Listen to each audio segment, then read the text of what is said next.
Imaginez un objet d'une puissance telle qu'il pourrait désintégrer tous les atomes de votre corps en une fraction de seconde.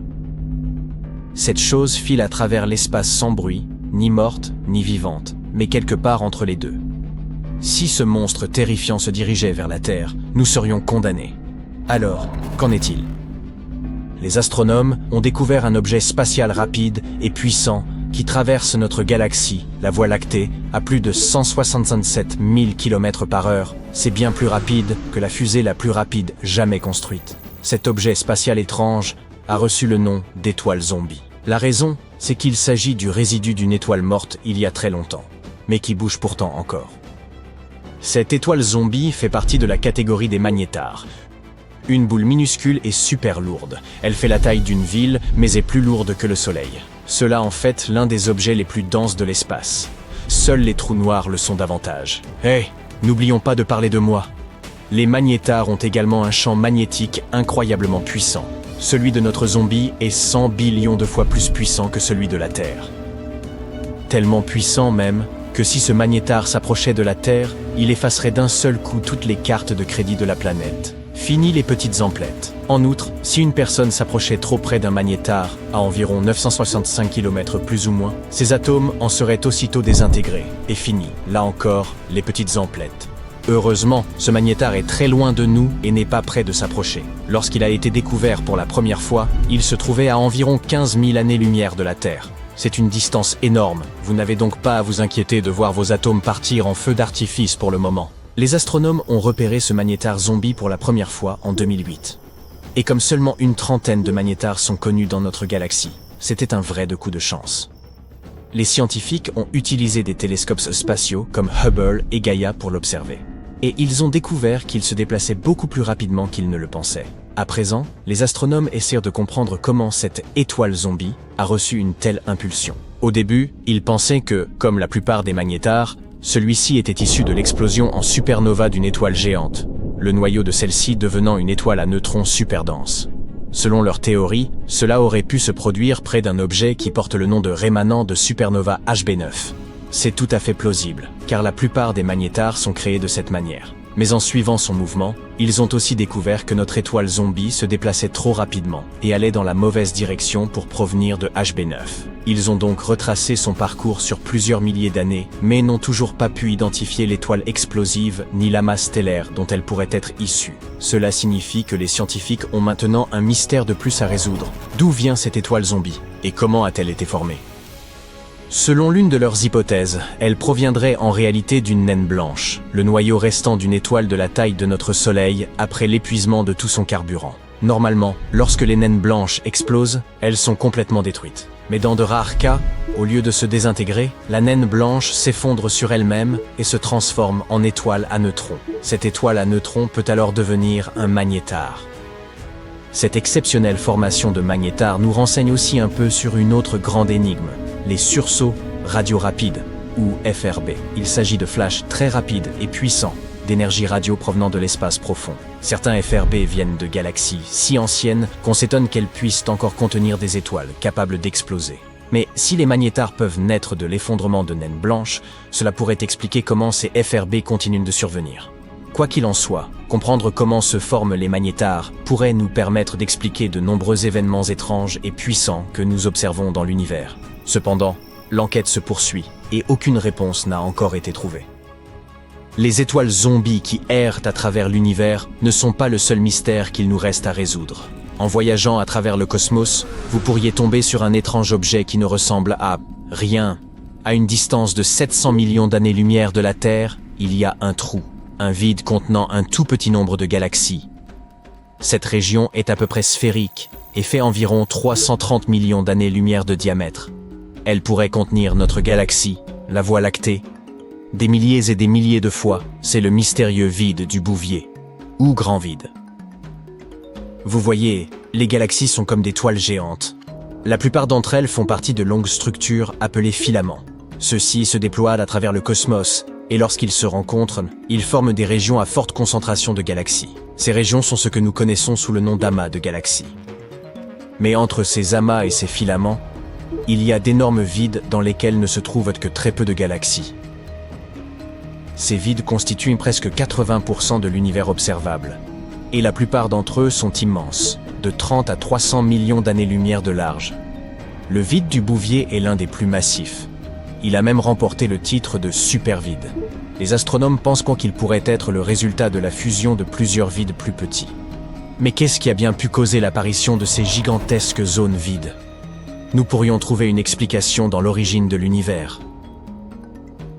Dans ces premiers jours, je n'étais pas encore né, moi. Toute la matière de l'univers était rassemblée de manière assez compacte. Les astronomes pensent même que nous avions là une espèce de soupe uniforme. Mais bientôt, des fluctuations quantiques aléatoires ont commencé à distribuer toute cette matière. Certaines zones sont devenues plus denses et leur attraction gravitationnelle est devenue plus forte. Elles ont commencé à voler de la matière aux régions moins denses. Résultat, elles sont devenues encore plus denses et elles ont attiré de plus en plus de matière. Parallèlement, de petits amas se sont mis à s'éloigner du centre, formant des galaxies. Si vous pouviez visiter l'amas stellaire qui porte le nom de Palomar 5, vous oublieriez à peu près tout des vides, des supervides, et même des étoiles zombies. Au lieu de cela, il vous faudrait vous concentrer sur votre survie, car la région cache, en son sein, un essaim de plus de 100 trous noirs. Et ces trous noirs ne sont pas simplement là à ne rien faire. Ils travaillent, façonnant l'amas en permanence. Palomar 5 est un groupe d'étoiles situé à environ 80 000 années-lumière de la Terre. Normalement, des amas comme celui-ci sont plutôt denses, avec des étoiles toutes serrées les unes contre les autres. Mais Palomar 5 est différent. Il est étendu et possède une énorme queue d'étoiles qui s'étire sur 30 000 années-lumière. Cette magnifique queue porte le nom de courant stellaire. C'est comme si les étoiles ruisselaient de l'amas, créant une longue rivière de lumière. Les courants stellaires comme celui-ci sont rares et difficiles à étudier. Les amas globulaires comme celui-ci sont extrêmement vieux. Certains sont presque aussi anciens que l'univers lui-même. Mais Palomar 5 se distingue également par le fait qu'il est le seul amas à posséder encore un courant stellaire, du moins à notre connaissance. Et ce sont les trous noirs présents au sein de l'amas qui pourraient être responsables de cela. Ils exercent en effet une attraction sur les étoiles, perturbant leurs orbites et les projetant vers l'extérieur, ou devrais-je dire les propulsant, je ne sais pas. Quoi qu'il en soit, ces étoiles composent le courant stellaire. Au fil du temps, de plus en plus d'étoiles sont expulsées. Palomar 5 a bien plus de trous noirs que prévu. Environ 20% de la masse de cet amas est constituée de trous noirs. Il y en a plus de 100, chacun ayant environ 20 fois la masse de notre Soleil. Bien sûr, Palomar 5 ne durera pas éternellement. Dans environ 1 milliard d'années, il se désintégrera complètement. À ce moment-là, toutes ces étoiles auront disparu, ne laissant derrière elles que les trous noirs. Ceux-ci orbiteront autour de la Voie lactée, tel un vestige fantomatique. Bien que cet amas soit relativement effrayant, il existe quelque chose d'encore plus inquiétant dans l'espace observable.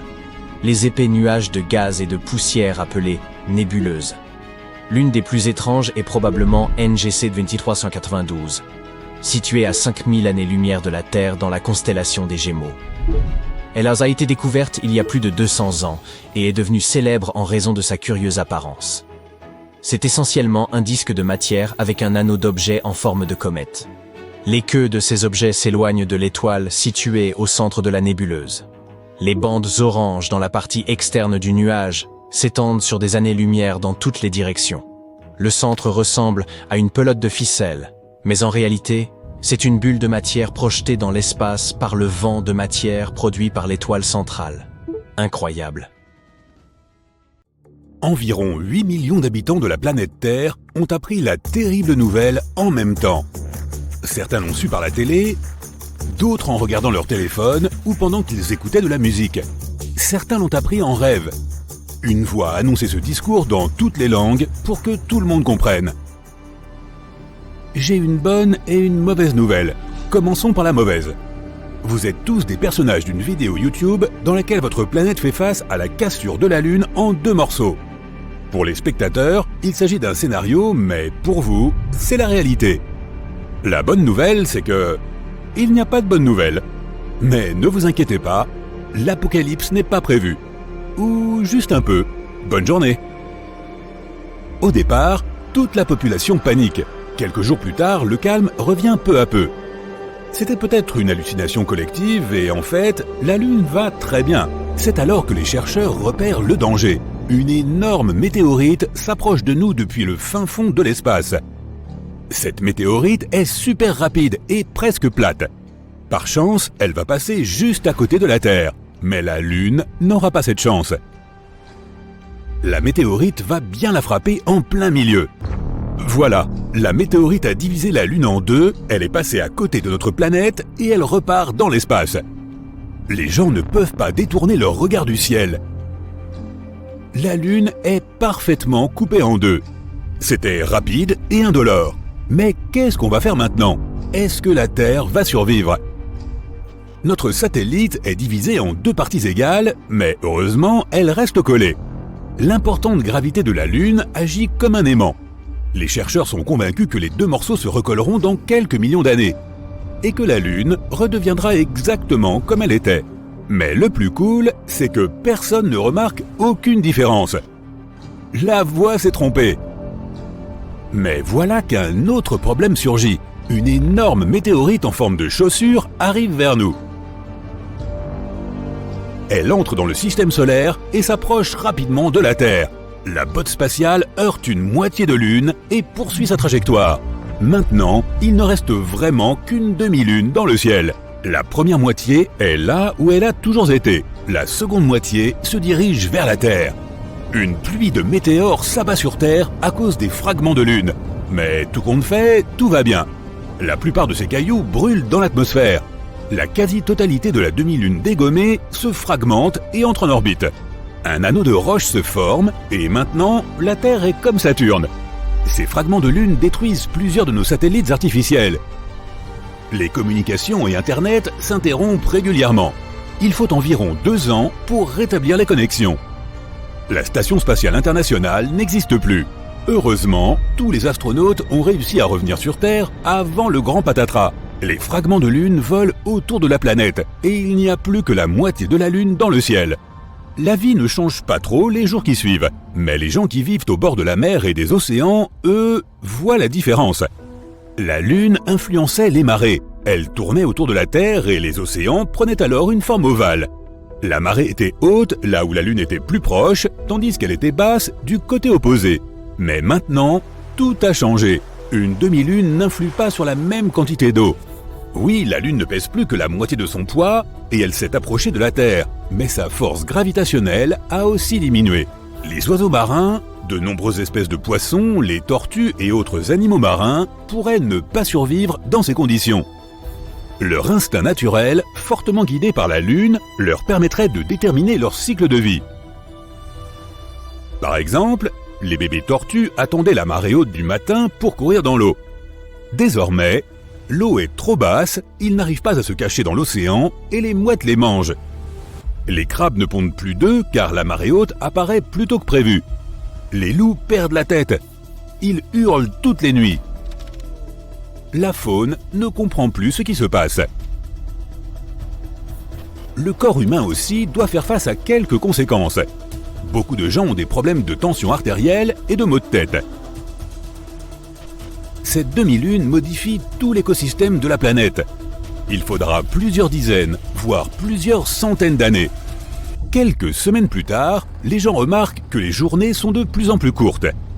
La Lune a toujours ralenti la rotation de la Terre, de sorte que les journées duraient 24 heures. La Terre tourne plus vite maintenant. Le jour et la nuit se suivent plus rapidement que d'habitude. La vitesse de rotation de la Terre a augmenté et les journées ne durent plus que 15 heures. Les gens souffrent d'insomnie ou dorment trop. Il faut du temps pour que le corps s'habitue. Les horaires de travail changent partout dans le monde. Avant, on arrivait au bureau à 9 heures et on partait à 6 heures. Maintenant, les gens arrivent à 7 heures et partent à 2 heures. Il y a moins de temps pour dormir et tout le monde souffre de cette situation. Le progrès ralentit à cause des journées de travail très brèves. Les technologies du futur ont pris 20 à 30 ans de retard. La rémunération horaire n'a pas changé. Les salariés sont moins payés puisqu'ils travaillent moins d'heures. La Lune, quand elle était entière, régulait la météo et le climat sur Terre. Regarde Mars. Elle a 2 petites lunes. Elles lui tournent autour rapidement et la font balancer sur son axe. Le résultat ? Du vent, des tempêtes de sable et des orages au quotidien sur la planète rouge. Cette demi-lune modifie la rotation stable de la Terre. Les températures changent partout dans le monde. Il fait plus chaud dans les endroits chauds et les tempêtes de neige font rage dans les régions froides. Il n'y a plus que de brèves averses très intenses. Il ne fait plus jamais beau. Un petit vent peut se transformer en tornade et les vagues deviennent des tsunamis. Les saisons changent plus vite, les hivers sont plus froids et les étés plus chauds. Le changement de rotation de la planète affecte son champ magnétique. Toutes les boussoles et les systèmes de navigation sont hors service. Il faut réapprendre à s'orienter. Les oiseaux ne vont plus vers la chaleur en hiver, car ils ne savent pas où aller. Leur boussole interne est cassée. Plusieurs centaines d'années sont passées. Les gens se sont totalement habitués aux nouvelles conditions terrestres. De nouvelles espèces d'animaux sont apparues. Les oiseaux ont repris à se repérer grâce à la demi-lune. L'économie de la planète a été restaurée. Les salaires ont été augmentés, les gens se sont habitués à dormir 5 à 6 heures par jour et à travailler 4 à 5 heures. La réduction du volume horaire des journées a aussi eu des conséquences sur l'industrie des médias. Les films ne durent plus qu'1 heure. Les épisodes de séries, 30 minutes. La vie est plus rapide. Une personne vit en moyenne jusqu'à 96 ans. Le temps passe à la même vitesse, c'est la façon dont on le compte qui a changé. Plusieurs millénaires sont passés. Les gens sont différents. Ils ont de grands yeux qui absorbent plus de lumière. La demi-lune ne brille pas autant que la lune entière et les nuits sont donc plus noires. L'homme a eu besoin de quelques milliards d'années pour s'habituer à l'obscurité constante. Pour pouvoir mieux se déplacer dans ces conditions, les animaux aussi sont devenus plus grands et sensibles. L'orbite de la Terre a été débarrassée des météores. Il existe plusieurs stations spatiales qui tournent autour de notre planète. La voix mystérieuse reprend alors encore une fois la parole. L'histoire se termine parce que la vidéo se termine aussi. Désolé, bonne nuit. Tout a commencé par un changement mineur sur notre planète. Tout d'abord, les gens ont remarqué que la Lune était devenue plus brillante et un peu plus grosse. Mais personne n'y a prêté attention. Elle a affecté les marées dans le monde entier, de sorte que l'eau a submergé les plages, mais ce n'était pas une tragédie. Beaucoup de poissons se sont rapprochés du rivage. Les gens se sont mis à trouver des calmars géants, des baudroies et d'autres créatures tout près de la côte, alors qu'elles vivaient habituellement dans les profondeurs obscures. Des choses nouvelles et plus étranges se produisent chaque jour. Les oiseaux ne volent plus vers le sud en hiver. Ils se rassemblent en énormes essaims qui volent autour des villes sans but précis. La Lune les aidait à s'orienter dans la nature, mais à présent, ils n'arrivent plus à savoir dans quelle direction voler. De par les mers, les capitaines de navires remarquent que les boussoles sont désormais instables. La flèche pointe dans des directions différentes depuis que les pôles magnétiques de la Terre ont changé. Les gens réalisent que la Lune a commencé à s'en approcher pour une raison inconnue. La gravité de la Lune affecte celle de notre planète. Cela entraîne des changements dans le climat, dans le comportement de tous les êtres vivants et dans le champ magnétique. Maintenant, il pleut dans les endroits les plus secs et il fait chaud dans les terres les plus froides. Cela met à mal les écosystèmes de toute la planète. Les gens qui vivent près des forêts entendent souvent le hurlement des loups, car la Lune rend ces animaux fous. Le satellite naturel de la Terre ne cesse de grandir et éclaire la nuit de manière beaucoup plus vive. Rien d'irrémédiable ne s'est encore produit. Les gens ne paniquent toujours pas car ils ne veulent pas croire que la fin arrive. Mais un jour, la Lune atteint un point critique. Tu marches dans la rue en écoutant de la musique et à ce moment-là, quelqu'un te bouscule. Bon, ce type est peut-être en retard pour le travail. Tu continues de marcher et une fille qui passe heurte ton épaule. « Pardon, désolé », dit-elle. Puis elle s'en va. Tu pouvais lire la peur dans ses yeux.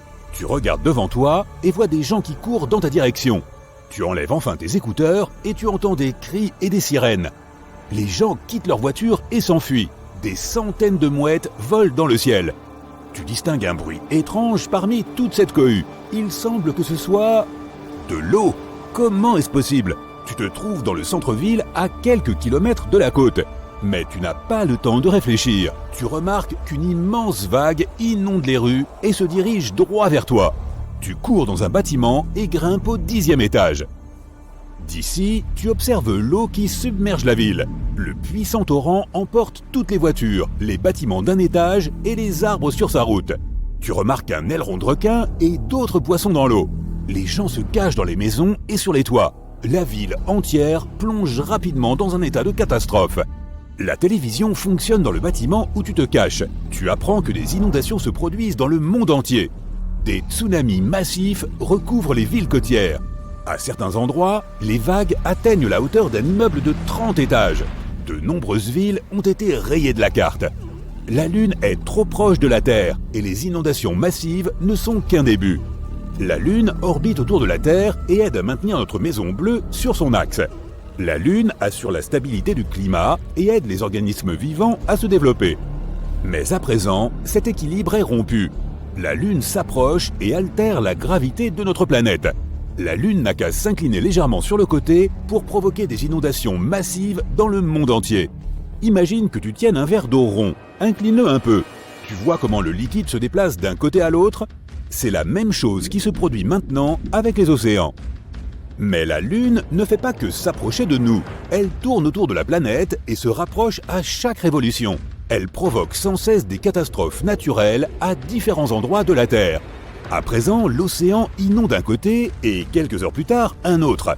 Tu vois donc toute l'eau revenir des rues vers le rivage. Il se peut que l'océan inonde de nouveau la ville d'ici la fin de la journée. Attends, il semble que la fin de la journée soit déjà là. Tu remarques que le ciel est devenu sombre. C'est bizarre car il n'est que 15 heures. La Lune influe sur la vitesse de rotation de la Terre et fait passer la journée plus vite. Elle emplit désormais presque tout le ciel et éclaire brillamment notre planète. Tu distingues les énormes cratères lunaires. Elle est si proche que tu peux la voir même lorsque le soleil brille. À certains endroits, la Lune qui passe cache même le soleil tout entier. L'eau quitte les rues et tout le monde sort. C'est à ce moment qu'un tremblement de terre commence. La route se fissure et les maisons s'effondrent. Il y a des glissements de terrain dans la rue même. Les plaques tectoniques se déplacent sur toute la planète. Imagine deux boules magnétiques qui se rapprochent l'une de l'autre. L'une des boules est la Lune et la seconde est le noyau de la Terre. À ton avis, qu'arrivera-t-il à ce qui se trouve au-dessus du noyau? Cela représente des centaines de milliers de kilomètres de notre croûte terrestre. Et maintenant, tout est en train de bouger. Des fissures destructrices apparaissent partout dans le monde. Les plus hautes montagnes de la planète s'effondrent et se transforment en tas de cailloux. Les fonds marins se fissurent et libèrent le magma des profondeurs souterraines. Les volcans se réveillent et crachent leur lave incandescente. Des nuages de cendres volcaniques recouvrent le ciel, nous masquant le soleil et la lune. Mais le plus effrayant est encore à venir. La collision est inévitable. La Lune tourne autour de la planète comme une balle dans un jeu de fête foraine avec un trou au centre. Cette force entraîne la formation de nuages sur toute la planète. L'orage gronde maintenant, mais dans 5 minutes, il neigera. Puis la nuit arrive et il se met à pleuvoir. Les gouttelettes d'eau sont composées de boue et de cendres volcaniques. Il est difficile pour les gens de respirer sans masque à gaz. La pression atmosphérique change constamment. Certaines personnes ont de fortes migraines et d'autres ont les articulations douloureuses. Mais tu n'as pas le temps de t'attarder là-dessus. L'humanité doit trouver comment échapper à cette collision. Un nouvel ordre gravitationnel apparaîtra lorsque la Lune s'écrasera sur la Terre. Les continents vont changer de forme. Ils se combineront en un seul morceau de terre gigantesque ou se diviseront en une centaine de plus petits. L'énergie de la collision pourrait brûler tout l'oxygène de l'atmosphère et rendre toute la planète impropre à la vie. Il n'y a pas non plus de sens à se cacher sous terre à cause de tous ces séismes profonds. Les gens décident de passer leurs derniers instants avec leurs proches et leurs familles. La Lune se rapproche de plus en plus. Elle se trouve maintenant à la même distance que la Station spatiale internationale se trouvait de nous. La Lune obscurcit le ciel. De nombreuses villes sont dans le noir à cause des vagues. Des tsunamis de plusieurs kilomètres de haut s'écrasent contre le sol. Des millions de tonnes de magma entrent en contact avec l'océan. Des milliards de litres d'eau s'évaporent. L'humidité s'élève dans les airs, se mélange aux cendres et se répand sur la planète sous la forme de cumulus géants. Tu as fini par accepter le sort funeste de notre planète. Mais quelque chose d'étrange arrive à la Lune à ce moment-là. Tu remarques que des fissures géantes apparaissent dessus. La Lune commence lentement à se scinder en deux parties, et celle-ci se divise en centaines de gros morceaux. Elle est en train de s'effondrer. La Terre n'a plus de satellite naturel. Ce n'est plus qu'un tas de roches spatiales géantes. Mais pourquoi cela se produit-il ? Il existe un espace autour de notre planète appelé la limite de Roche. À cet endroit, la gravité de la Terre agit plus fort que celle de la Lune. Cela signifie que les forces qui maintiennent la Lune ensemble sont plus faibles que celles qui la déchirent. Les gens applaudissent. La limite de Roche a sauvé notre planète et la Lune ne nous frappera pas. Elle se fragmente en millions d'éclats et forme un anneau autour de notre globe. La Terre ressemble maintenant à Saturne. Une ceinture de pierres de lune nous entoure. D'énormes morceaux détruisent tout sur leur passage, notamment les débris spatiaux. Les satellites ne fonctionnent plus. L'humanité perd ses moyens de communication et de navigation. Les gens devront à nouveau utiliser des cartes en papier. Avant ces événements, la Lune maintenait l'orbite de notre planète à un certain angle. Maintenant, l'axe est incliné différemment. Un hémisphère se rapproche du Soleil et l'autre plonge dans l'ombre. Les pôles et l'Antarctique peuvent se transformer en déserts arides et l'équateur de la planète peut être recouvert de glace. L'hiver et l'été peuvent durer des années. Les restes de la Lune flottent autour de la Terre, mais certains d'entre eux tombent sur notre planète. Des pluies de météores lunaires détruisent nos villes et créent des cratères géants. Et tous ces événements conduisent à l'extinction massive de la vie sur Terre. Il faudrait des centaines de milliers d'années pour s'adapter à ce nouveau monde. Tu te réveilles un matin et tu regardes les nouvelles en prenant ton petit café. « Ils ont encore réussi! Sacrés scientifiques !» crie le présentateur du journal télévisé. Un rapport a été publié il y a quelques jours. La Lune s'éloigne de plus en plus de l'orbite de la Terre. Sa distance augmente de 5 cm par an. Au cours des 2000 dernières années, elle s'est ainsi éloignée de 660 cm au total.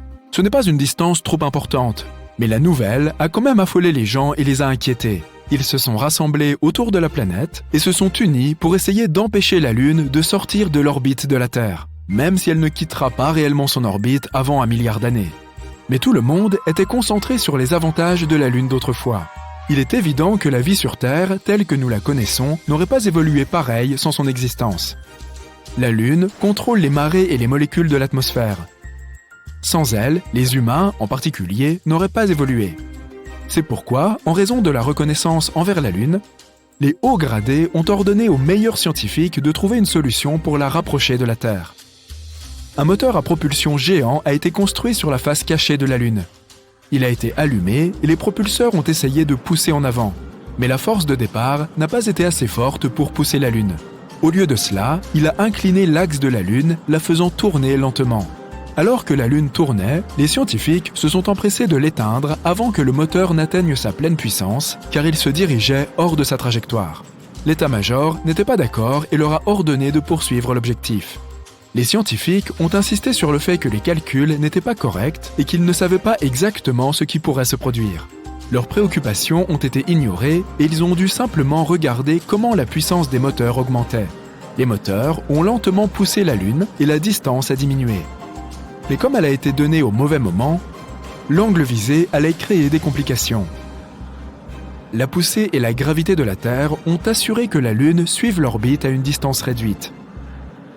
Mais avec la combinaison de la poussée initiale sur un angle indirect, la Lune a été dirigée loin de la Terre et s'est rapidement éloignée de sa trajectoire sur le point de quitter complètement l'orbite. Alors que tu finis ton petit déjeuner et que tu éteins la télévision, tu sors pour regarder la Lune. Elle est bien au-dessus de toi et apparemment en bon état. Le présentateur du journal télévisé a sûrement exagéré. Tu te remets au travail. Les problèmes de la Lune ne sont plus qu'une question accessoire. Même si c'était vrai, comment cela pourrait-il affecter ta journée ? La matinée semble donc normale, un jour comme les autres au bureau en fin de compte. Pendant ta pause déjeuner, tu vas en ville et tu remarques en chemin que le vent se lève, devient plus fort et plus froid. Ça doit être une tempête qui approche. Tu vérifies rapidement l'état de la Lune. Elle semble plus petite, environ la moitié de la taille qu'elle avait ce matin. Mais c'est le milieu de la journée, donc elle est censée être de sa taille, n'est-ce pas ? Après avoir terminé ton repas au restaurant, tu pars et constates qu'il fait plus sombre. Le vent est beaucoup plus fort qu'avant, mais il n'y a pas de nuages d'orage dans le ciel. Les gens dans les rues observent le ciel, marqué par quelque chose, probablement une éclipse. Alors que les gens commencent à courir frénétiquement dans les rues, tu regardes au-dessus de toi et tu ne vois pas la Lune. Confus, tu décides de rentrer chez toi pour la journée. En arrivant chez toi, tu allumes la télévision. Le présentateur du journal télévisé, plus grave qu'avant, explique que la Lune a quitté l'orbite de la Terre et se dirige vers l'espace. La perte de la Lune signifie que le cycle quotidien a changé. Il n'y a plus que 6 à 12 heures de soleil par jour et plus de 1000 jours par an. Je vais devoir travailler 2 fois moins, tu te dis avec enthousiasme en levant les bras en l'air. L'absence de la Lune crée un monde complètement différent. C'est la gravité de la Lune qui maintient la Terre en place à un angle de 23,5 degrés, ce qui garantit les conditions météorologiques et les journées normales auxquelles nous sommes habitués. Déconcerté par toutes ces informations scientifiques, tu sors pour vérifier que tu n'es pas victime d'une blague.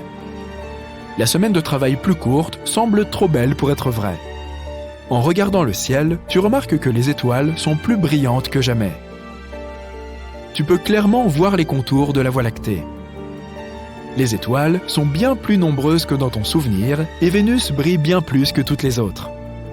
C'est un spectacle magnifique, mais tu ne sais pas si la clarté du ciel nocturne valait la peine de faire disparaître la Lune. Tu n'as jamais été intéressé par l'astronomie. Tu décides d'aller te coucher. C'est une bonne idée de s'adapter au nouveau cycle du jour et de la nuit. Tu règles ton réveil sur 2 heures. Cela devrait être assez long, te dis-tu joyeusement. Demain, c'est samedi après tout. Tu dois te lever tôt pour aller surfer.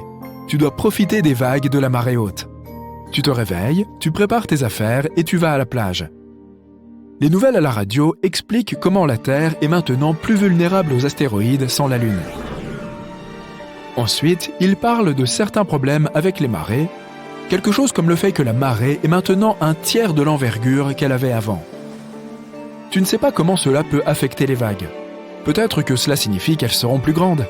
Tu te gares sur la plage, tu prends ta planche et tu regardes vers l'endroit où les vagues sont censées être. Ça devrait être la marée haute, mais la mer est bizarrement beaucoup plus loin que d'habitude.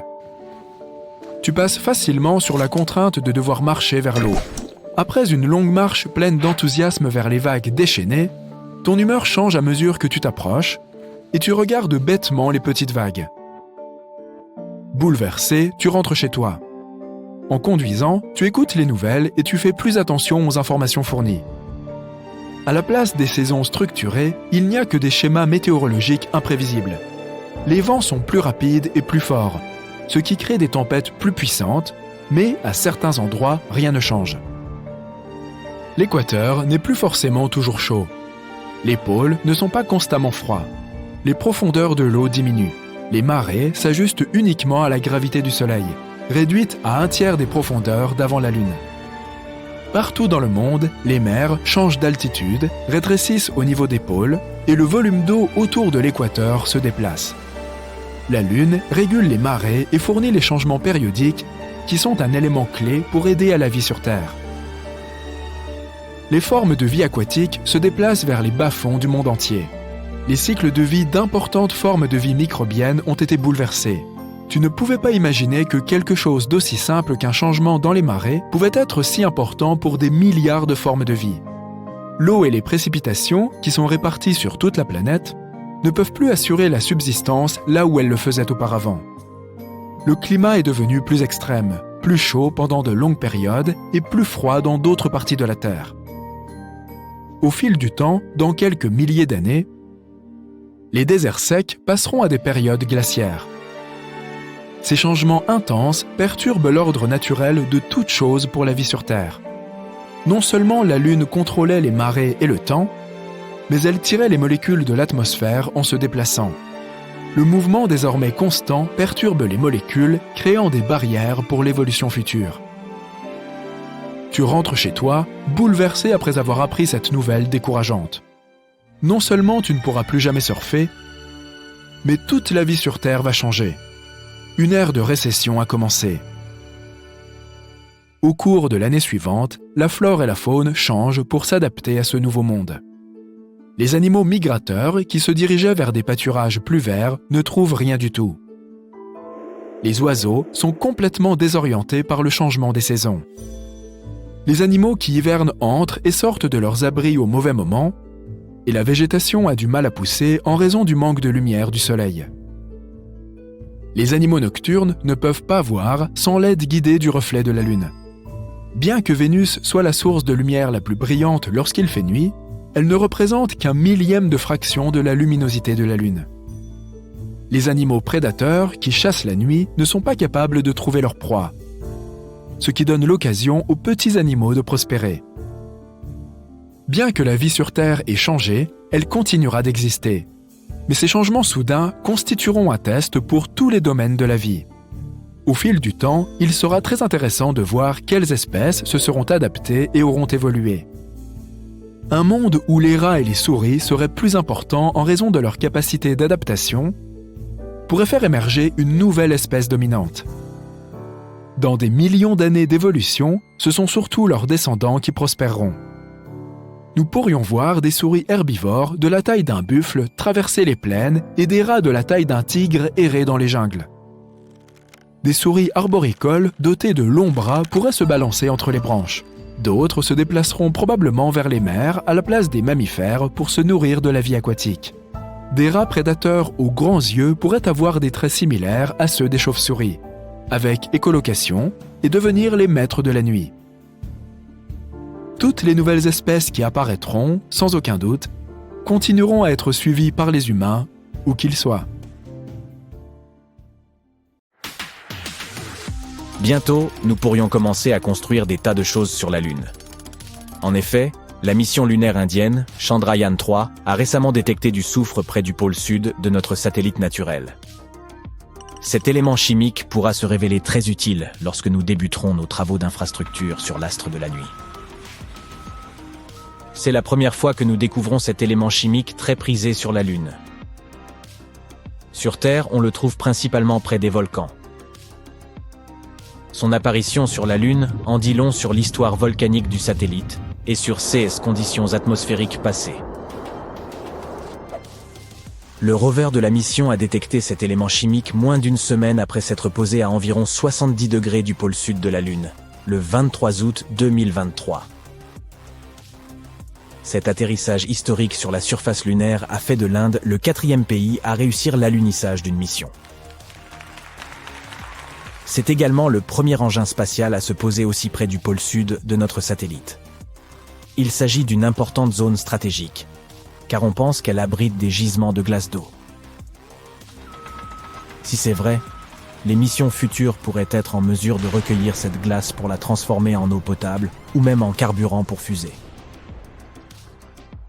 Pendant 2 semaines, l'atterrisseur a collecté des données, principalement axées sur l'analyse du sol lunaire et de son atmosphère extrêmement ténue. Pendant ce temps, le rover solaire Pragyan a commencé sa quête d'eau gelée sur la Lune. Quant à l'atterrisseur, il a réalisé un nouvel exploit le 3 septembre. L'engin spatial a allumé ses moteurs et s'est élevé d'environ 41 cm dans les airs. Il a ensuite fait un petit saut pour atterrir à une quarantaine de centimètres de sa position initiale. Il s'agit vraiment d'une prouesse. Il est essentiel pour les futures missions de pouvoir relancer un atterrisseur à la surface de la Lune. Cela montre qu'il sera possible de renvoyer sur Terre, et en toute sécurité, des échantillons de sol et des astronautes après une mission lunaire. En septembre, la sonde indienne a été mise en veille. La nuit lunaire de 14 jours approchait, et la sonde n'était pas conçue pour collecter des données scientifiques durant cette période. À ce jour, plusieurs résultats majeurs de la mission nous ont été communiqués.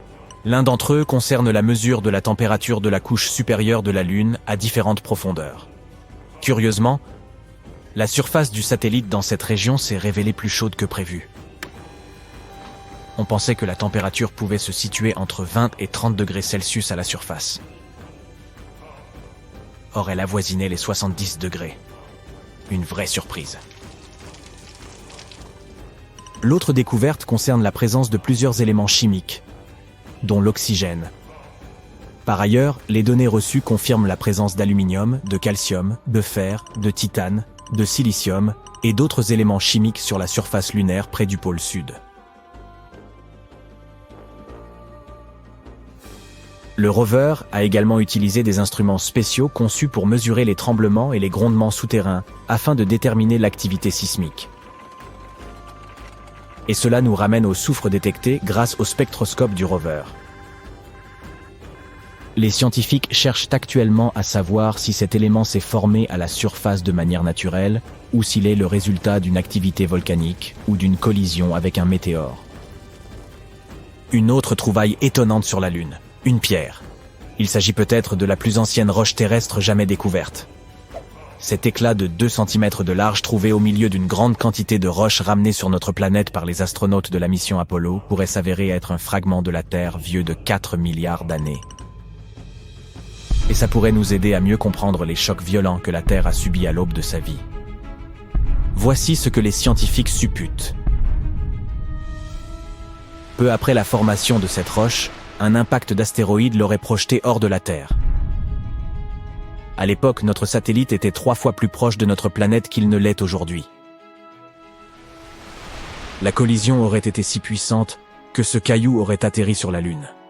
Plus tard, ce fragment aurait été englouti dans une brèche lunaire, une sorte de roche hétérogène. Finalement, la roche a été ramenée sur Terre par les astronautes d'Apollo 14. Nous avions déjà trouvé des météorites provenant de Mars et de la Lune, mais c'était la première fois qu'une roche provenant de la Lune s'avérait être une météorite terrestre. Les scientifiques ont également découvert que la roche s'était formée dans un environnement riche en eau, à une température et une pression correspondant à celle qui règne à environ 19 km sous la surface de notre planète. En 2019, la mission chinoise Chang'e 4 est entrée dans l'histoire en se posant sur la face cachée de la Lune. Le rover de cette mission a permis aux chercheurs de visualiser les structures enfouies sous la surface du satellite, révélant des milliards d'années d'histoire lunaire. Le rover Yutu-2 a fait cette découverte grâce à son radar à pénétration lunaire. Il a obtenu des images en profondeur et réalisé une échographie des structures cachées sous la surface de la Lune. Il s'est avéré que ces structures se trouvaient à une profondeur de près de 300 mètres. Les recherches suggèrent que les 40 premiers mètres sous la surface sont constitués de couches de poussière, de terre et de roches. Les instruments utilisés ont également découvert un cratère caché qui a dû se former après qu'un objet de grande taille a percuté la surface de la Lune. Il y a très longtemps, de la lave s'écoulait probablement dans ces profondeurs. Selon les chercheurs, les roches brisées autour de cette formation seraient des débris produits par l'impact. Ils ont aussi constaté que plus les couches de roches volcaniques étaient proches de la surface, plus elles étaient minces. Une telle variation dans l'épaisseur des coulées indiquerait une diminution du nombre et de l'ampleur des éruptions au fil du temps. Ainsi, l'activité volcanique aurait progressivement diminué depuis la formation de la Lune il y a environ 4 milliards et demi d'années. Sur la face cachée de la Lune se trouve l'un des plus grands et des plus anciens cratères d'impact de notre système solaire, le bassin pôle Sud-Aitken. Hélas, depuis la Terre, on ne peut voir que son bord extérieur, qui ressemble à une immense chaîne de montagnes. Il s'agit d'une énorme cavité de 13 km de profondeur, qui s'étend sur plus de 2500 km de diamètre et couvre un quart de la surface de la Lune. Les astronomes sont certains que ce cratère est apparu lors de la collision d'un astéroïde avec la Lune, il y a environ 4 milliards d'années. Et maintenant, regardez ce gigantesque morceau de métal. Il fait 4 fois la taille du Connecticut. Quant à son poids, exprimé en livres, il est suffisant de savoir qu'il comporte 18 zéros. Cette masse mystérieuse est cachée à environ 290 km sous la surface de la Lune, quelque part au milieu du bassin pôle Sud-Aitken. Elle a été découverte lors de la collecte de données effectuée par la mission GRAIL, ou Gravity Recovery and Interior Laboratory, de la NASA. En examinant ces informations, les scientifiques ont remarqué qu'à un endroit de la surface de la Lune, il y avait un étrange changement de gravité. Après avoir étudié ce phénomène, ils ont conclu que quelque chose de mystérieux devait peser sur le fond du bassin. Jusqu'à présent, les chercheurs n'ont pas trouvé l'origine de ce bloc étrange. Mais il existe plusieurs théories. Selon l'une d'entre elles, il s'agirait d'un morceau d'oxyde dense, apparu lorsque la Lune commençait à se former. À cette époque, le satellite était encore recouvert d'océans de magma, et le morceau pourrait s'être formé au dernier stade de son refroidissement. Cependant, la plupart des scientifiques soutiennent une autre théorie. Cette masse étrange serait en réalité un morceau de l'astéroïde géant qui a jadis créé le bassin pôle Sud-Aitken. Cette masse étant métallique, il s'agit probablement du noyau de fer et de nickel de l'astéroïde.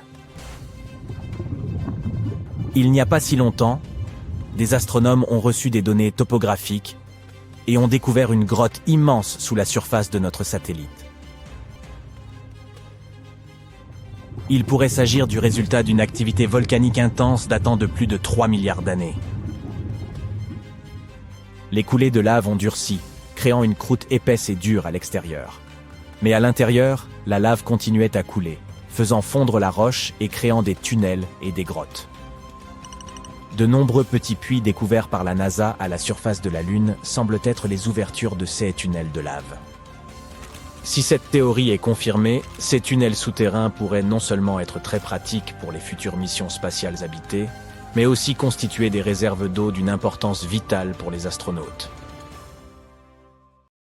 Notre projet d'exploration lunaire a vu le jour en 1969. Bien entendu, des obstacles ont émaillé notre parcours, mais les astronomes demeurent convaincus que nous retournerons bientôt sur la Lune, mieux équipés en termes de savoir et de technologie. Toutefois, une méthode vieille de 8 siècles pourrait s'avérer plus précieuse que les technologies GPS les plus avancées ou les fusées les plus performantes. On la désigne sous le nom de sphère de Fibonacci. Ce concept, mis en lumière par des chercheurs d'une université hongroise, pourrait offrir une nouvelle perspective sur la rotation lunaire et sur l'aplatissement de la Lune lorsqu'elle orbite autour de la Terre. Contrairement à l'image populaire d'astres parfaitement sphériques flottant dans l'espace, notre planète et son satellite ressemblent davantage à des ballons de football légèrement dégonflés, en raison des forces gravitationnelles, de leur rotation et des marées. Les systèmes GPS terrestres sont déjà adaptés à ces formes imparfaites, notre planète étant légèrement aplatie au pôle. De la même manière, si nous envisageons de concevoir un système de cartographie pour la Lune, il nous faut prendre en compte sa configuration spécifique, connue sous le nom de sélénoïde, l'équivalent lunaire du géoïde terrestre selon les scientifiques. Étant donné que la Lune est moins comprimée que notre planète, les chercheurs ont longtemps simplifié leur modèle en considérant le satellite comme une sphère parfaite. Cependant, avec l'avènement de projets ambitieux dans les prochaines décennies et la possibilité de missions humaines sur la Lune, une précision accrue s'impose. Les scientifiques insistent désormais sur l'importance de collecter des données précises afin de produire une représentation fidèle de la Lune. C'est ici que la sphère de Fibonacci entre en jeu. Cette méthode, utilisée par les mathématiciens pour répartir uniformément des points sur une sphère, a récemment permis de cartographier environ 100 000 zones lunaires à partir des données recueillies par la NASA. Les résultats obtenus ont été déterminants pour affiner notre compréhension de la forme lunaire. Ainsi, il a été établi que les pôles lunaires étaient plus proches du centre que l'équateur de près d'un demi-kilomètre. Ce détail, bien que subtil, pourrait faire une grande différence. En ajustant les logiciels GPS en conséquence avant de poser pied sur la Lune, nous pourrions éviter bien des déconvenues. Un tel niveau de calcul, inégalé depuis les années 60, renforce la préparation des scientifiques pour relever les défis des prochaines missions spatiales, car il a déjà fait ses preuves ici sur Terre. Ce n'est pas la première fois que les découvertes de Fibonacci sont mises à profit pour concevoir des solutions ingénieuses. Elles ont également trouvé des applications dans des domaines tels que la finance, l'agriculture et l'informatique. Mais d'où tout cela provient-il? Selon la légende, le mathématicien italien Fibonacci ne s'intéressait pas particulièrement aux suites mathématiques à l'origine, mais plutôt aux lapins. C'est ainsi qu'il a imaginé une énigme fascinante.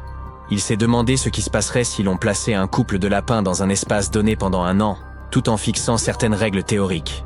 Premièrement, chaque couple de lapins se compose d'un mâle et d'une femelle, et ces derniers peuvent commencer à se reproduire après seulement un mois. Chaque mois, chaque couple donne naissance à une nouvelle paire de lapins. Enfin, tous les lapins sont supposés immortels pendant cette période d'un an. En réalisant les calculs, Fibonacci a obtenu cette série de nombres. 1, 1, 2, 3, 5, 8, 13, et ainsi de suite. En observant cette série, on remarque que chaque nombre correspond à la somme des deux précédents. Les deux premiers représentent le couple initial de lapins. Ensuite, le nombre 2 désigne la première paire et leur première progéniture. Cette séquence intrigante a rapidement suscité l'intérêt des amateurs de mathématiques qui ont commencé à l'analyser de manière approfondie. Ils ont découvert que ce motif se retrouvait fréquemment dans la nature, que ce soit dans la disposition des feuilles sur une plante ou l'agencement des graines sur un tournesol.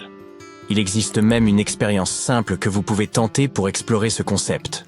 Munissez-vous d'un papier et d'un stylo, puis essayez de dessiner la spirale de Fibonacci. Commencez par un cercle minuscule, puis élargissez progressivement en suivant les nombres de la suite. Le premier cercle correspondra à un point, ou à 0. Le suivant mesurera une unité, suivi d'un autre cercle de même taille. Poursuivez ainsi, et vous verrez apparaître une spirale harmonieuse qui conserve sa forme, peu importe son agrandissement. Vous avez peut-être déjà croisé la spirale de Fibonacci utilisée comme symbole de l'hypnose. Bien que les preuves scientifiques à ce sujet soient limitées, ses effets sur la concentration et les nerfs optiques sont indéniables. Après avoir fixé une spirale en rotation, vous pourriez percevoir que les objets semblent rétrécir ou s'agrandir en fonction de la direction du mouvement. Cette expérience sensorielle explique pourquoi certaines personnes la décrivent comme hypnotisante. Cette fascinante série de nombres trouve sa place dans notre quotidien, parfois sans que nous en soyons conscients. Elle peut également avoir des usages pratiques, comme la conversion des miles en kilomètres. Prenons cette série. Choisissez deux nombres consécutifs, par exemple 13 et 21. Si vous effectuez les calculs, vous constaterez que 13 miles correspondent à environ 21 km. Le même principe s'applique à 34 et 55. La musique et les mathématiques semblent, à première vue, appartenir à des mondes différents. Pourtant, Mozart aurait probablement contesté cette idée. Ce génie musical aurait nourri, dès le début de sa carrière, une passion pour les chiffres. Il aimait dénicher des motifs numériques intrigants dans ses compositions, comme s'il dissimulait des messages secrets. Sa sœur se souvenait même de lui en train de griffonner des calculs sur les marges de ses partitions. Certains chercheurs avancent qu'il aurait expérimenté avec les nombres de Fibonacci, utilisant potentiellement leur ratio pour harmoniser ses œuvres. Et dans les autres formes d'art, on raconte que Léonard de Vinci intégra le nombre d'or dans ses créations emblématiques, telles que l'homme de Vitruve et la célèbre Joconde. Ce même motif se retrouve, par ailleurs, dans des merveilles architecturales comme le Parthénon, dont les colonnes judicieusement espacées témoignent de cette influence. La Grande Pyramide de Gizeh en serait un autre exemple marquant. Bien qu'aucune preuve officielle ne confirme ce lien, sa structure s'approche tellement du nombre d'or que cela ne peut qu'intriguer. Ce motif se manifeste également dans la nature qui nous entoure. Promenez-vous dans un jardin et observez des pommes de pin. Leurs écailles s'organisent selon un schéma similaire à la spirale de Fibonacci. Même le développement des os humains suit ces proportions. Notre corps illustre cette harmonie. Un torse, une tête, un cœur. Certaines caractéristiques corporelles rappellent aussi ce modèle. Les éléments en paire, comme nos bras, jambes, yeux et oreilles, suivent cette logique. Et pour le nombre 3, pensez à la structure de nos mains, divisée en 3 sections. Le poignet, la paume et les doigts, eux-mêmes segmentés en 3. D'ailleurs, la longueur des os de nos doigts respecte également ce ratio. Cette conception facilite leur mouvement, particulièrement lorsqu'il s'agit de saisir des objets. La suite de Fibonacci se retrouve dans la courbure des vagues océaniques et la manière dont les rivières se divisent et s'écoulent. Les phénomènes météorologiques ne font pas exception. Certains tourbillons et ouragans adoptant une formation et une propagation qui rappellent la spirale de Fibonacci. En élargissant notre perspective, on découvre que ces spirales ne se limitent pas à la Terre. Elles sont omniprésentes dans l'univers et ce n'est pas un hasard. La majorité des galaxies, y compris notre Voie lactée, prennent la forme de spirale. Voici pourquoi. Dans une galaxie jeune, les étoiles n'apparaissent généralement pas toutes simultanément. Certaines se forment plus rapidement, tandis que d'autres mettent plus de temps. Cette variation influence la gravité, qui agit différemment selon les zones et fait tourner la jeune galaxie comme un disque. Ce mouvement, combiné à des différences de gravité, étire la galaxie pour créer ses bras spiraux. À l'inverse, si toutes les étoiles apparaissent en d'un coup, la gravité tend à écraser la galaxie, lui donnant une forme ovoïde, un type de galaxie que les astronomes qualifient d'elliptique. Bon, j'abandonne officiellement l'espoir que la Lune soit faite de fromage. Ce n'est même pas du Gouda. Notre boule préférée, ou banane incurvée, ou moitié de pièces de monnaie selon la phase dans laquelle elle se trouve, est composée de différentes couches, tout comme la Terre. Et l'une de ces couches est le noyau interne. Il y a une vingtaine d'années, les scientifiques ont étudié la rotation de la Lune. À partir de leurs données, ils ont conclu qu'elle avait un noyau externe fluide. Mais le noyau interne était difficile à étudier. Ils ne savaient pas s'il était solide comme de la roche ou en fusion comme un liquide chaud. Mais tout est plus clair aujourd'hui. Les astronomes ont pu recueillir des données lors des différentes missions, notamment la mission Apollo, au cours de laquelle les astronautes sont allés collecter des informations importantes. Ils ont utilisé une technique spéciale afin d'obtenir des données sismiques. Cela consiste à étudier la façon dont les ondes sonores se déplacent dans les objets. Prends l'exemple des séismes sur notre planète. Lorsqu'un séisme se produit, il crée des ondes dans le sol. Les scientifiques peuvent détecter et analyser ces ondes pour en savoir plus sur notre planète. La même idée peut s'appliquer à d'autres objets de notre système solaire, les planètes ou, dans ce cas, la Lune. Lorsque des tremblements de terre ou de lune se produisent, ils génèrent des ondes sonores. En écoutant et en étudiant attentivement ces ondes, les scientifiques peuvent créer une carte détaillée de ce qui se trouve à l'intérieur de l'objet. Ils peuvent déterminer les différentes couches, leur composition et leur disposition. Pour examiner l'intérieur de la Lune, nous avons aussi utilisé ce qu'on appelle la télémétrie laser. Cette méthode permet de mesurer la distance entre la surface de la Terre et celle de la Lune. Et il s'est avéré que le noyau interne de notre satellite est une boule de fer dense et solide, tout comme celui de la Terre. Elle mesure environ 500 km de large, soit près de 15% de la taille de la Lune. Nous sommes également tombés sur des preuves qui confirment la théorie selon laquelle la couche située entre la surface et le noyau, appelée le manteau, s'est déplacée au fur et à mesure de l'évolution du satellite. Ce mouvement est ce qu'on appelle le renversement du manteau lunaire, et il explique pourquoi nous trouvons des éléments riches en fer à la surface de la Lune. La matière du manteau est transportée vers le haut, et cette roche volcanique reste ensuite dans la croûte lunaire. Certains des matériaux de cette roche étant très denses, ils coulent tout simplement au travers des matériaux plus légers jusqu'à la bordure, séparant le noyau du manteau. C'est comme un cycle. La matière du manteau remonte quand les volcans sont actifs, transportant des éléments riches en fer vers la surface, puis redescend. Il y a un autre mystère que les scientifiques ont essayé de résoudre. Qu'est-ce qui a fait que le champ magnétique de la Lune s'est affaibli et a failli disparaître ? Maintenant que nous avons découvert le noyau de fer et le renversement du manteau, nous allons pouvoir obtenir quelques réponses sur le champ magnétique de la Lune. Savoir à quoi ressemble le noyau interne peut nous aider à mieux comprendre l'histoire de la Lune, ainsi que celle de l'ensemble de notre système solaire. Selon l'une des théories largement acceptées sur l'origine de la Lune, il y aurait eu une collision massive entre la Terre à ses débuts et un objet mystérieux de notre système solaire. C'est ce qu'on appelle la théorie du grand impact. Cette collision aurait été si puissante qu'elle aurait arraché un gros morceau de la Terre, alors encore en fusion. Si tu mets une pièce de 5 centimes américains à côté d'un petit pois vert, tu auras une bonne idée de la taille de notre planète par rapport à celle de la Lune.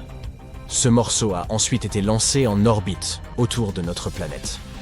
Et cela se serait produit environ 95 millions d'années après la formation de notre système solaire. L'objet qui a frappé la Terre aurait eu une masse d'environ 10% de celle de notre planète et une taille à peu près équivalente à celle de Mars. Et oui, la Terre et la Lune ont des compositions similaires, après tout. Bien sûr, il existe d'autres théories sur la formation de la Lune. Selon l'une d'elles, ce serait la force gravitationnelle de notre planète qui l'aurait capturée. Cela signifie que la Lune ne faisait que passer par là lorsque, soudainement, elle a été attirée dans l'orbite de la Terre. Il existe même une hypothèse selon laquelle la Terre aurait volé la Lune à Vénus. Si c'est vrai, la Lune n'a pas à se plaindre. La vue est bien meilleure d'ici. Alors oui, la Lune et la Terre sont similaires en ce qui concerne les roches et certains minéraux. Mais la Lune n'a pas la même atmosphère que notre planète. Son atmosphère est fine et se compose de gaz bizarres, du potassium et du sodium par exemple. Ce qui est tout à fait différent des atmosphères de Mars, de Vénus ou de la Terre. Et il n'y a pas d'eau dans les roches lunaires. Mais cela ne veut pas dire qu'il n'y a pas d'eau du tout. Au XVIIe siècle, des astronomes ont vu de grandes taches sombres à la surface de la Lune. L'un de ces astronomes, Michael van Langeren, pensait que ces taches ressemblaient à des océans. Il les a donc appelées Maria, ce qui signifie « mer » en latin. D'autres astronomes ont également dressé des cartes de la Lune et ont aussi utilisé le terme de Maria pour décrire ces taches sombres. Par exemple, Mare Tranquillitatis se traduit par « mer de la tranquillité ». C'est là qu'Apollo 11 s'est posé. Mais il s'avère que ces taches sombres ne sont pas du tout des océans. Ce sont des plaines de lave durcies remontées à la surface il y a longtemps. Des éruptions volcaniques auraient laissé derrière elles ces zones lisses et plates qu'on appelle plaines de basalte. À la fin du 19e siècle, un observateur, William Pickering, a examiné la Lune et découvert qu'elle n'avait pas d'atmosphère. Sans atmosphère, il n'y a pas de nuages ni d'air pour empêcher l'eau de s'évaporer. Les scientifiques pensaient donc que s'il y avait eu de l'eau sur la Lune, elle aurait disparu tout de suite. Ils pensaient que la Lune était totalement sèche. Mais en 1961, un physicien, Kenneth Watson, a eu une idée différente. Il a découvert qu'il pouvait y avoir de l'eau sur la Lune, dans des zones appelées cratères d'obscurité éternelle. Ce sont des endroits où le soleil ne brille jamais, et qui restent donc sombres en permanence. De la glace d'eau pourrait y exister parce qu'il y fait extrêmement froid. La glace ne s'évaporerait tout simplement pas. Mais quand les astronautes des missions Apollo se sont rendus sur la Lune, 1969-1972, ils ont ramené des échantillons de sol, et les scientifiques n'y ont trouvé aucune trace d'eau. Alors, tout le monde s'est remis à croire que la Lune était complètement sèche. Dans les années 90, la NASA a examiné ces cratères et a trouvé de fortes concentrations d'hydrogène, ce qui voulait dire qu'il pouvait y avoir de la glace sur les pôles. Ils n'en étaient pas sûrs, alors ils ont continué à creuser et, au bout d'un moment, ils ont trouvé de l'hydrogène à l'intérieur de minuscules perles de verre volcanique. Il n'y a pas de volcan actif sur la Lune aujourd'hui, ce qui signifie qu'il y avait sans doute de l'eau à l'époque où c'était le cas, il y a très longtemps. Et il se peut même qu'il y en ait eu beaucoup au tout début de l'existence de la Lune. En 2020, la mission Sophia de la NASA nous a montré ce que nous cherchions depuis très longtemps. Il y a bel et bien de l'eau sur la Lune. Il s'avère qu'elle s'est cachée dans les grains de poussière et qu'elle colle à la surface dans les zones de la Lune éclairées par le Soleil. Il n'y a donc pas d'océan comme sur Terre, mais il y a au moins quelque chose. Mais une question demeure. Comment l'eau est-elle arrivée là ? Il semble que la Lune ait connu quelques déboires lors de sa formation, comme sans doute la plupart des planètes et des lunes de notre système solaire. Il est donc possible que de l'eau soit apparue à la suite de collisions avec des comètes, et peut-être même que d'autres comètes en apportent davantage encore aujourd'hui. Une situation véritablement chaotique. Des micrométéorites glacés entrent en collision avec la surface de la Lune, et la poussière crée un désordre encore plus grand en interagissant avec les vents solaires. Nous espérons en apprendre plus à ce sujet, car, comme nous le savons, qui dit eau, dit aussi inévitablement vie. C'est pourquoi nous voulons en savoir davantage, notamment sur toute cette glace cachée dans les cratères de la Lune. Elle pourra peut-être nous apprendre quelque chose sur la façon dont la vie s'est développée ici. Les comètes nous ont peut-être apporté tous les éléments nécessaires, et certains de ces mêmes éléments sont peut-être aussi coincés dans la glace de la Lune. La surface de la Lune compte des millions de cratères, mais quelque chose d'autre a attiré beaucoup d'attention sur elle. Un trou géant rare qui s'est avéré être un tube. Il a été découvert lorsque l'orbiteur lunaire japonais recueillait des données autour du puits de lumière de la Lune, l'entrée du tube. Les chercheurs ont trouvé un motif d'écho spécifique qui suggérait la présence d'une zone creuse. Ils ont découvert d'autres motifs d'écho à quelques endroits près du trou, ce qui signifie qu'il pourrait y avoir d'autres tubes lunaires dans la zone. Dans ce grand tube, on pourrait placer un terrain de football entier, et le tube pourrait l'avaler en entier. Il a une forme irrégulière et fait 130 mètres de diamètre. Les scientifiques pensent qu'il pourrait y avoir des grottes secrètes, un système de tunnels ou tout un paysage géologique merveilleux sous la surface. Ce pourrait être un bon abri pour les astronautes qui atterrissent sur la Lune, ou même une base pour une colonie lunaire. Personne n'a jamais réussi à rester sur la Lune pendant plus de 3 jours, à cause des conditions qui règnent sur le satellite. Il y a une large gamme de températures, une faible atmosphère et aucun champ magnétique qui protège la surface contre les radiations ou les rayons du Soleil. Les astronautes portent des combinaisons spatiales qui ne peuvent pas les protéger pendant de longues périodes, mais un tube de lave le pourrait. Lorsqu'une coulée de lave refroidit, elle se couvre d'une croûte dure qui s'épaissit ensuite et crée un toit sur cette même lave. Elle continue de couler, mais lorsqu'elle s'arrête, le canal peut se vider, ce qui donne un tube vide. Notre planète a aussi des tubes de lave, mais ils ne sont pas aussi grands que celui que l'on trouve sur la Lune. Il existe un type d'arbre spécial appelé arbre lunaire. Il est cultivé à partir de graines qui ont été emmenées dans l'espace pendant l'une des missions et qui sont ensuite revenues sur Terre. Tu peux trouver ce type d'arbre aux États-Unis. La Terre est 27% plus grosse que la Lune et beaucoup plus massive. Notre gravité est aussi plus forte. Si tu laisses tomber une pierre sur la Terre, elle tombera plus vite. 68 kg sur la Terre ne représentent que 11 kg sur la Lune. La Terre a de nombreux satellites qui tournent autour d'elle, mais la Lune est son seul satellite naturel. Notre Lune s'est formée lors d'une grande collision entre la Terre et une autre planète de la taille de Mars. Cela s'est produit il y a environ 4,6 milliards d'années, peu après la formation du Soleil et de notre système solaire. Après la collision, un nuage de roches vaporisées s'est mis en orbite autour de notre planète, s'est refroidi et a pris la forme d'un anneau de petits corps solides. Ils se sont ensuite rassemblés et sont devenus la Lune, laissant des cratères en souvenir de cette collision. Si tu te tiens à la surface de la Lune, ton ombre sera plus sombre que sur Terre. C'est parce qu'il n'y a pas d'atmosphère pour diffuser la lumière et créer des ombres plus claires. L'une des lunes de Jupiter, Io, possède des centaines de volcans produisant des éruptions assez puissantes, envoyant parfois des panaches à 400 km dans l'atmosphère. Ces éruptions se produisent à cause de la gravité extrêmement forte à laquelle cette lune est exposée. Ses entrailles se contractent et se dilatent pendant les périodes où elles se rapprochent puis s'éloignent de Jupiter, ce qui génère suffisamment d'énergie pour une activité volcanique intense. Outre les planètes, des corps spatiaux plus petits ont parfois des lunes. En 1993, des chercheurs ont découvert un astéroïde de 32 km de large et sa lune de 1,6 km de large. Il faudrait 400 000 lunes pour égaler la luminosité de notre étoile, le Soleil. La Lune reflète la lumière qu'elle reçoit du Soleil, mais elle ne produit pas la sienne. Cette luminosité dépend de l'angle entre la Lune, la Terre et le Soleil. Notre Lune se trouve à environ 32 terres de nous et à 29 terres à son point le plus proche. Lorsque la nuit est sombre et claire, il semble que tu puisses toucher la pleine lune. Mais si tu voulais le faire, tu devrais voyager sur une distance de 400 000 km. Pourtant, il y a de l'eau sur la Lune. Pas des flaques d'eau ou des lacs, mais des grains de glace d'eau qui existent dans les parties ombragées en permanence près des pôles de la Lune. Les scientifiques pensent que l'eau est arrivée sur la Lune il y a très longtemps, pendant une période où la Lune et la Terre étaient constamment frappées par des astéroïdes et des comètes qui contenaient de l'eau glacée. Ce processus pourrait même avoir contribué au développement de nos lacs et de nos océans, et pas seulement de l'eau glacée de la Lune. Des recherches plus récentes indiquent que l'intérieur de la Lune contenait déjà de l'eau, et qu'elle est remontée à la surface pendant l'activité volcanique. Or, la même chose a pu se produire sur notre planète aussi. Sur les 200 lunes de notre système solaire, la nôtre est la 5e plus grande. La lune de Jupiter est la plus grande, presque 1,5 fois plus grande que la nôtre.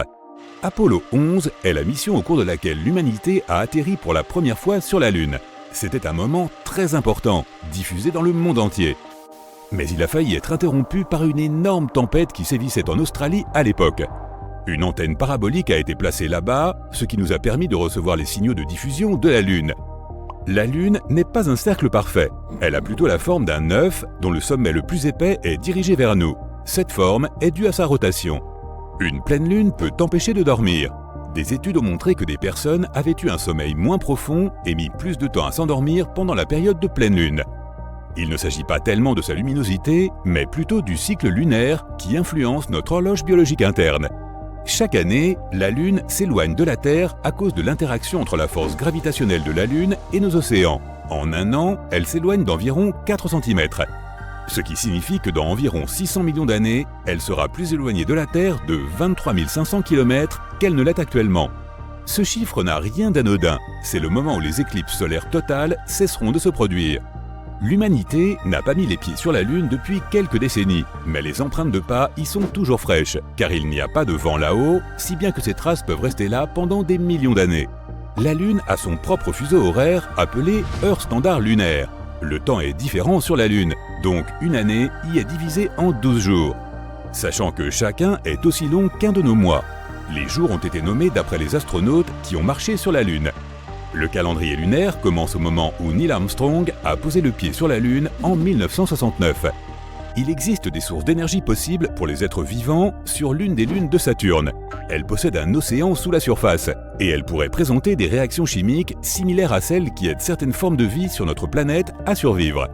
La Lune abritait autrefois des volcans actifs, probablement à l'époque des dinosaures. La lave en fusion a durci à sa surface il y a des milliards d'années, ce qui a contribué à créer des cratères lunaires uniques. Mais les volcans sont en sommeil depuis longtemps désormais. La Lune connaît aussi des tremblements de terre, ou plutôt des tremblements de Lune. Tout comme notre planète, la Lune a aussi une croûte qui subit des changements et des mouvements. Les tremblements se produisent lorsque sa croûte se réchauffe et se dilate, ou bien ils peuvent même être causés par des impacts de météorites. Les tremblements de Lune ne sont pas aussi forts que les tremblements de Terre, mais ils peuvent durer beaucoup plus longtemps, car la Lune n'a pas assez d'eau pour atténuer les vibrations sismiques. La Lune a une grande amplitude de température car elle n'a pas d'atmosphère. Pendant la journée, la température peut atteindre 93 degrés Celsius. Mais à ses pôles, elle est d'environ moins 240 degrés Celsius. En 2019, des astronautes ont découvert un étrange phénomène spatial. La Lune passait devant le Soleil et à un moment donné, il semblait qu'elle s'arrêtait puis commençait à reculer. C'est la même illusion d'optique que lorsque tu conduis sur l'autoroute et que tu dépasses une voiture qui est plus lente que toi. À un moment, alors que tu avances, il peut sembler qu'elle recule. La croûte de la Lune n'a pas la même épaisseur partout. Certaines parties ont jusqu'à 60 km d'épaisseur, tandis que d'autres sont beaucoup plus fines. La Lune elle-même ne change pas de couleur. Lorsque la lumière du Soleil traverse notre atmosphère, elle se reflète sur la Lune et nous la voyons en rose ou en rouge. Parfois, des particules de poussière sont envoyées dans l'atmosphère et, combinées à la lumière du Soleil, elles donnent à la Lune une lueur orange. La Lune n'a pas de face sombre, mais simplement une face cachée que nous ne pouvons pas voir depuis la Terre. La Lune tourne sur son axe une fois et fait un tour autour de la Terre dans le même laps de temps. C'est pourquoi nous n'en voyons toujours qu'une seule face. Toutes les planètes de notre système solaire ont au moins une lune, sauf Mercure et Vénus. Mercure a moins de masse que notre planète. Sa gravité est donc plus faible que la nôtre, environ 38% de la gravité de la Terre. Cela signifie que 45 kg sur Terre équivaudrait à 17 kg sur Mercure. À cause de sa gravité plus faible, et parce qu'elle est si proche du Soleil, Mercure ne pourrait pas avoir sa propre lune. Cette dernière s'écraserait probablement sur la planète ou se mettrait en orbite autour du Soleil, et serait même un jour attirée par lui. Vénus n'a probablement pas sa propre lune, car elle est aussi trop proche du Soleil.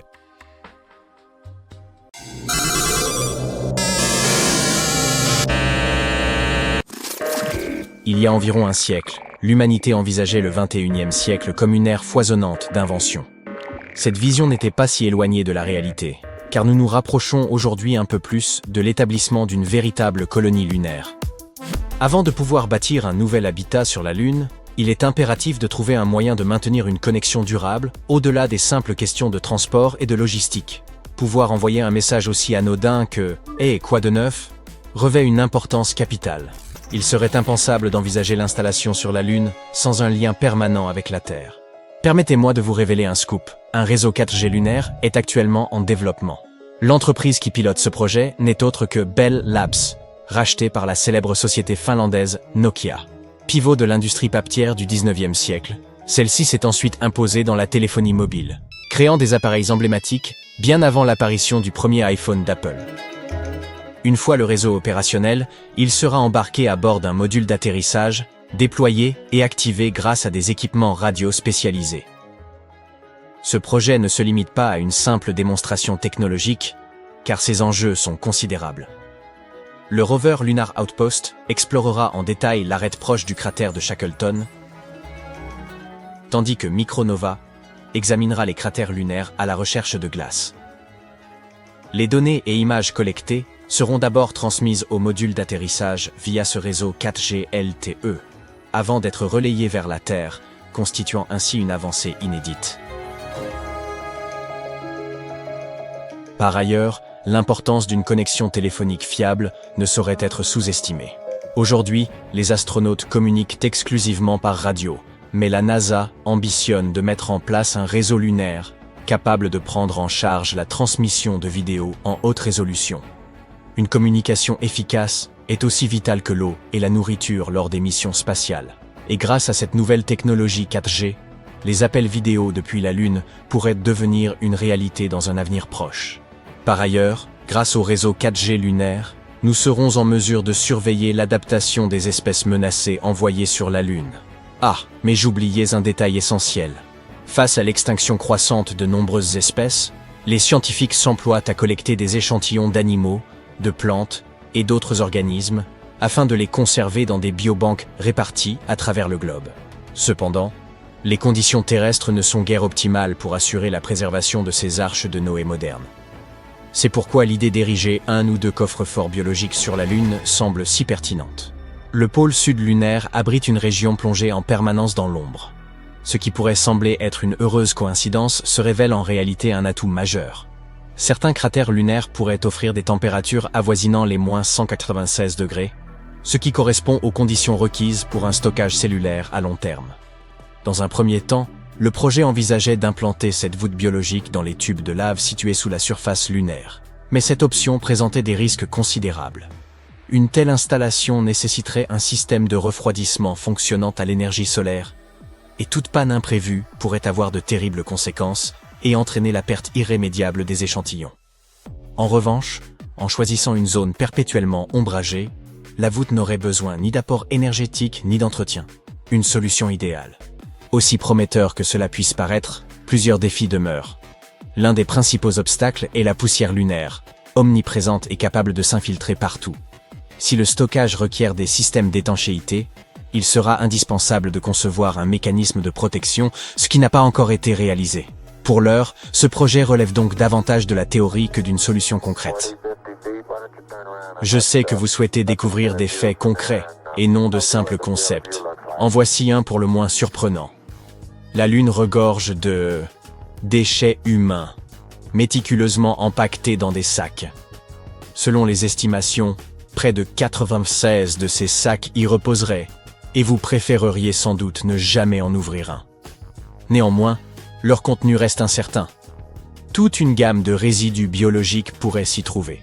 Ainsi, si un jour vous posez le pied sur la Lune et tombez sur l'un de ces mystérieux colis, mieux vaut réfréner votre curiosité et le confier aux scientifiques. Ils se disent impatients de pouvoir les étudier. L'humanité ne manque pas d'étonner, mais souvent pour de mauvaises raisons. Nous n'avons pas encore établi de colonie digne de ce nom sur la Lune, et pourtant, pas moins de 200 tonnes de détritus en jonchent déjà la surface. À croire qu'il s'agit davantage d'une chambre d'adolescents en désordre que d'un corps céleste.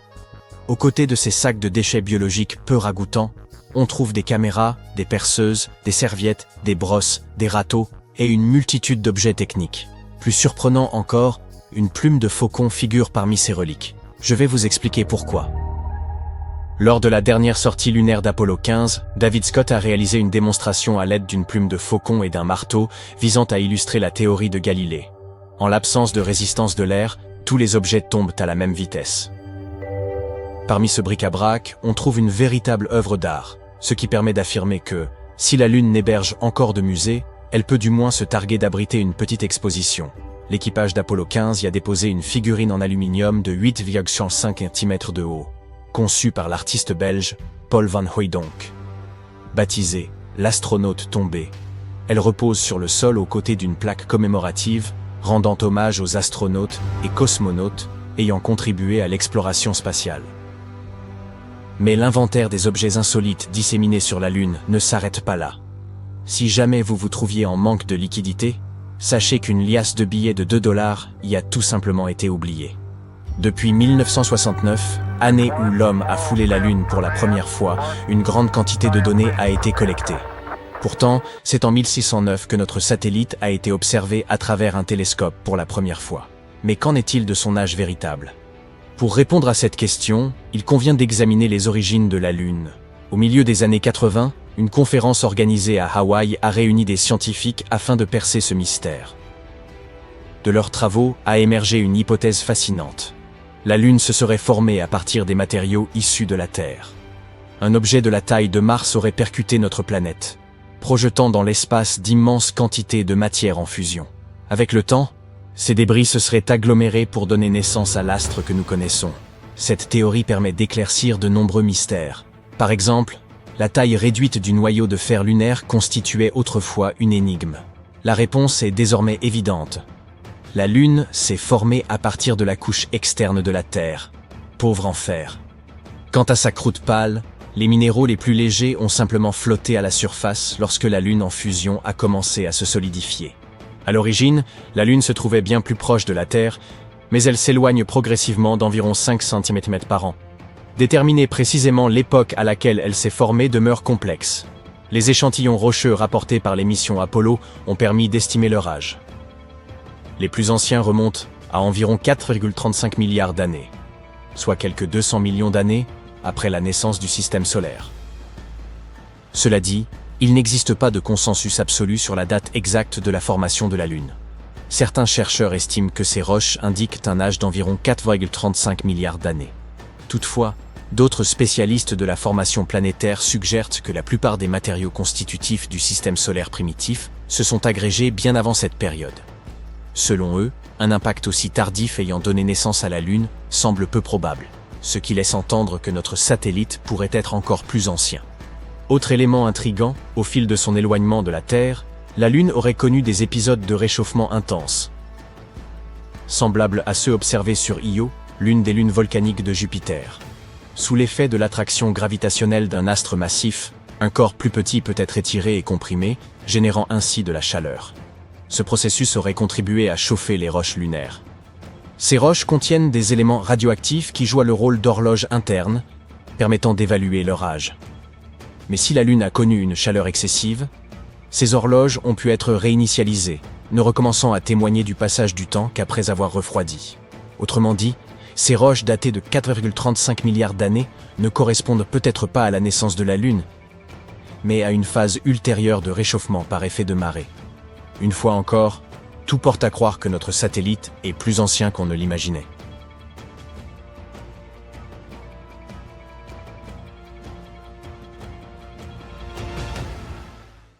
Neil Armstrong s'est préparé à sa mission sur la Lune pendant plus de 3 ans. Pour tenir face aux conditions de microgravité, il a dû apprendre à se déplacer latéralement et, attaché et suspendu à un certain angle, à marcher sur les murs. Il a aussi dû tester ses limites en suivant un régime alimentaire et un programme de sommeil très strict. Dans l'espace, il ne disposerait que de bœuf et de légumes déshydratés. À l'époque, les astronautes devaient passer du temps dans le désert, la jungle, en pleine mer et même en Arctique pour faire l'expérience des conditions les plus extrêmes. Aujourd'hui, les choses sont plus structurées, mais en ce temps-là, on lâchait simplement les équipages en pleine nature, sans provisions, en attendant de voir s'ils s'en sortiraient. Avant de voyager vers la Lune, il a dû recueillir et étudier des échantillons de roches dans le Grand Canyon, explorer d'anciennes formations volcaniques dans un site sécurisé du Nevada et examiner des évents de gaz et de lave, des lacs de magma et des cratères sur l'île d'Hawaï. Le 20 juillet 1969, on a servi à Armstrong un copieux petit déjeuner avant le décollage. Steak, œufs, pain grillé, jus et café. Il s'agissait de ce que les médecins appellent un repas à faible résidu et qui lui permettrait de ne pas aller aux toilettes trop rapidement. Il lui a fallu 109 heures et 42 minutes pour atteindre la surface de la Lune, dans une zone appelée la mer de la Tranquillité. Il a dû parcourir 386 242 km pour y arriver. L'équipage aurait pu opter pour l'océan des tempêtes ou Sinus Medei. Mais ce premier site favorisait un bon atterrissage car la visibilité y était suffisante, la surface relativement lisse et sa distance permettait d'économiser du carburant. Lorsqu'il est arrivé à environ 150 mètres au-dessus de la surface lunaire, Armstrong a dû piloter la navette manuellement pour ne pas risquer d'atterrir dans un cratère dangereux. Il a manœuvré en survol pendant environ 1 minute et demie, déplaçant l'appareil avec précision afin de trouver une assise suffisamment stable. Une fois la navette posée, il a immédiatement envoyé un message désormais célèbre au centre de contrôle à terre situé à Houston, au Texas. L'Aigle a atterri. Il a ensuite descendu l'échelle du module lunaire, filmé par une caméra fixée à l'engin. La caméra transmettait les images vers la Terre, où des centaines de millions de personnes suivaient attentivement sa progression. À 22h56 précise, ce même jour, Armstrong a posé le pied sur le sol lunaire en déclarant « C'est un petit pas pour l'homme, mais un bond de géant pour l'humanité ». Le planning indiquait que l'astronaute devait dormir avant d'aller marcher sur la Lune pour la première fois, mais Armstrong a choisi de sortir plus tôt que prévu. Manifestement, dormir était impossible. Si Armstrong était sorti de l'appareil sans le respirateur de sa combinaison, il aurait perçu une odeur étrange de moisi et de soufre. Il ne l'a senti qu'après être retourné à l'intérieur du module. De la matière avait adhéré à sa combinaison et l'odeur s'est répandue dans toute la cabine. Il l'a plus tard comparée à celle qu'on sent dans une cheminée humide ou celle qui flotte dans l'air après un feu d'artifice. Qui aurait pu imaginer qu'une bougie parfumée aurait été nécessaire dans une navette spatiale ? À part ceux qui sont allés sur la Lune depuis lors, personne n'a pu savoir précisément en quoi consistait cette odeur. Au retour de cette première mission, des échantillons de sol et de roches lunaires rapportés dans des récipients hermétiques ont été livrés à des laboratoires. Mais étrangement, une fois ceux-ci ouverts, aucune odeur n'a pu être constatée. Il a également affirmé que la surface de la Lune était ferme et poudreuse, et qu'il n'avait pas eu de difficulté pour se déplacer. Un autre membre de son équipage l'a rejoint environ 20 minutes plus tard. Leur promenade sur la Lune a duré un peu plus de 2 heures. Au cours de leur sortie, Armstrong et son coéquipier ont installé divers appareils sur la surface de notre satellite. L'un d'eux était destiné à mesurer précisément la distance entre la Terre et la Lune, en chronométrant le trajet aller et retour d'un rayon laser entre les deux corps spatiaux. Un autre était destiné à mesurer la probabilité des tremblements de Lune et des impacts de météorites, ce qui nous a appris que la Lune était bien vivante après tout. Nous savons aujourd'hui que les plus grands tremblements de Lune sont beaucoup plus faibles que les plus grands tremblements de Terre et que ces séismes peuvent durer près d'1 heure, soit beaucoup plus longtemps que sur Terre. Ils ont réussi à recueillir environ 23 kg d'échantillons de roches et de sol. Ils ont également pris de nombreuses photos du terrain et ont planté un drapeau américain. Armstrong a même eu l'occasion de s'entretenir avec le président Richard Nixon pendant moins d'1 minute. Pour finir, Armstrong devait aller explorer ce qu'on appelle aujourd'hui le cratère ouest, à 60 mètres de distance du module lunaire. C'est la plus grande distance parcourue depuis la navette lors de cette mission, à peu près les 2/3 d'un terrain de football. Une fois son travail terminé, Armstrong est retourné dans le module pour prendre un peu de repos. En se préparant pour le décollage, Armstrong et son équipage ont découvert qu'ils avaient endommagé l'interrupteur d'allumage du moteur d'ascension en le manipulant avec leurs gants. Ce n'est pas grave, se sont-ils dit, et ils ont utilisé un morceau de stylo pour actionner le disjoncteur et lancer la séquence de lancement. À 13h54, le célèbre Aigle a entamé son ascension. En plus des appareils installés sur la surface de la Lune, une plaque a également été posée. Elle dit « Ici, des hommes de la planète Terre ont pris pied pour la première fois sur la Lune, juillet 1969, après Jésus-Christ. Nous sommes venus dans un esprit pacifique au nom de toute l'humanité. » Des années plus tard, Armstrong a dit que la NASA avait limité leur temps sur la Lune parce qu'ils ne savaient pas si les combinaisons résisteraient aux températures extrêmes de notre satellite. Moins de 127 degrés pendant la journée, à moins 173 la nuit. Les choses se sont un peu compliquées lorsque Armstrong a atterri sur Terre, car il avait été exposé à des particules spatiales inconnues. Conséquence, avec son équipe, ils furent placés en quarantaine dès leur retour, aussitôt après l'atterrissage de leur capsule dans l'océan Pacifique, le 24 juillet. Ce confinement imposé aux astronautes d'Apollo 11 est l'une des raisons pour lesquelles nous avons aujourd'hui des micro-ondes dans nos cuisines. En revenant de leur mission, ils ont d'abord passé leur premier jour dans une installation de quarantaine mobile, dite MQF. Bien sûr, il y avait des fauteuils, des couchettes, des toilettes et des douches dans la MQF. Mais il ne restait pas beaucoup de place pour cuisiner de bons plats chauds. Comme il était impossible d'y installer un four ordinaire, mais aussi pour réduire les risques d'incendie, la NASA a dû faire preuve de créativité. Et c'est ainsi que le premier four à micro-ondes de cuisine a été mis au point. Les astronautes pouvaient maintenant facilement préparer leurs repas sans disposer d'une cuisine équipée.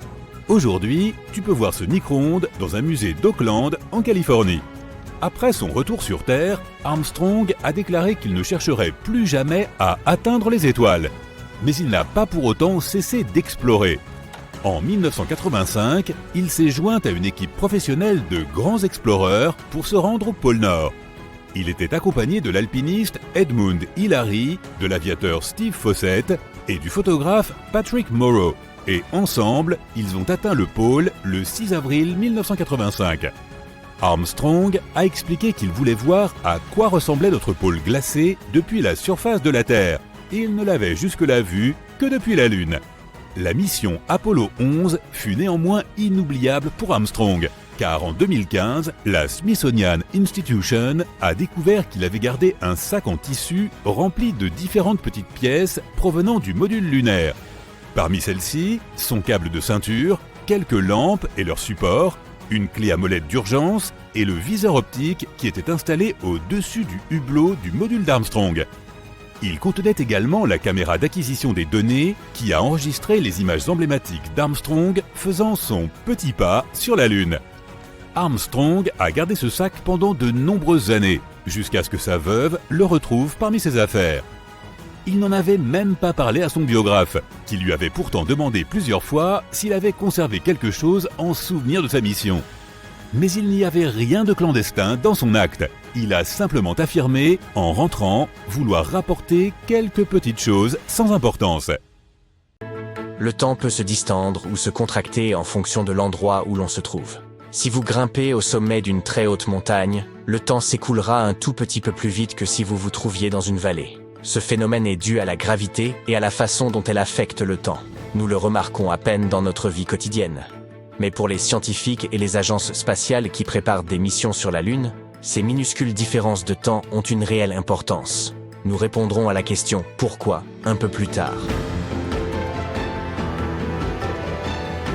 À l'heure actuelle, une nouvelle course à l'espace est en cours. De nombreux pays souhaitent établir des bases à long terme sur notre satellite. Avec des êtres humains sur la Lune, il devient crucial de disposer d'un système fiable de mesure du temps. Or, la Lune ne tourne pas à l'heure terrestre. Une journée sur la Lune est légèrement plus rapide qu'une journée sur Terre. La différence est d'environ 56 microsecondes, et elle semble insignifiante. Mais au fil du temps, cette légère différence peut entraîner une accumulation et des problèmes considérables.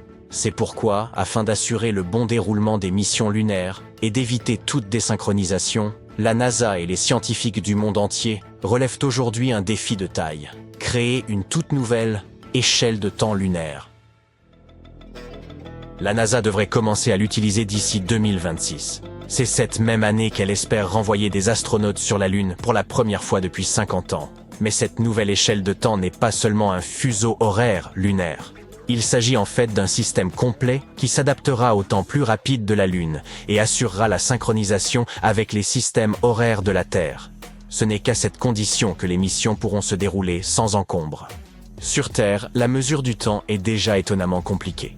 On pourrait croire que le temps est un concept simple, mais mesurer l'heure avec précision est en fait une science exacte, surtout si l'on considère à quel point cela affecte notre vie de tous les jours.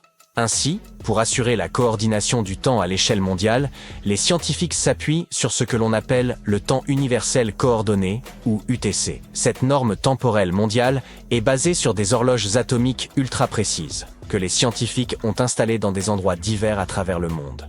Les horloges atomiques sont intéressantes parce qu'elles mesurent le temps en se basant sur les vibrations constantes des atomes, ce qui les rend extrêmement stables et précises. Elles permettent aux scientifiques de s'assurer que l'heure UTC est la même pour tout le monde, partout.